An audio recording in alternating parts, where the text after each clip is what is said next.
सबसे पहले देखिए बेटा वुड। वुड क्या होता है?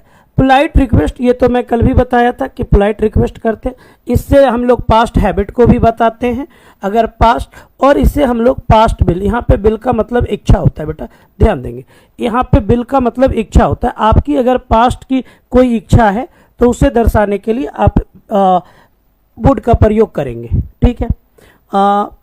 उसके बाद आउट टू का प्रयोग जो होता है बेटा वो मोरल एडवाइस। अगर आप किसी को नैतिक एडवाइस देना चाहते हैं तो आप आउट टू का प्रयोग करेंगे।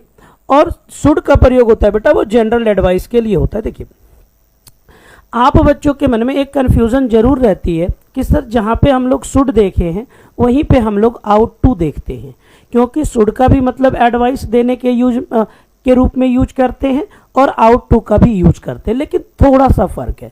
जब आप किसी को मोरल की ज्ञान दे रहे हैं, किसी की नैतिकता की बातें बता रहे हैं, किसी को उसके नैतिक मूल्यों को, सिद्धांत के बारे में बता रहे हैं, तो भैया आप आउट टू का प्रयोग करेंगे। जनरल कोई एडवाइस देना चाहते हैं तो आप शुड का प्रयोग करेंगे।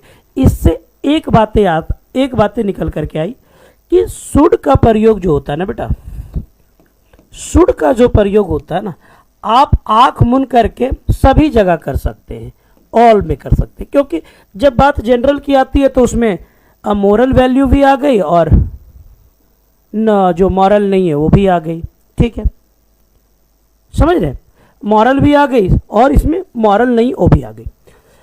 दूसरी चीज़ है बेटा मस्ट हमेशा ऑब्लिगेशन यानी कि मजबूरी को दर्शाने के लिए करता है। वेरी हाई पॉसिबिलिटी, जैसे कि अभी हम आपको बोले थे कि इतनी हाई पॉसिबिलिटी हो कि आपको बोलने टाइम ये लगे, ठीक है ना, कि ये चीज़ें हुआ होगा, वेरी हाई पॉसिबिलिटी।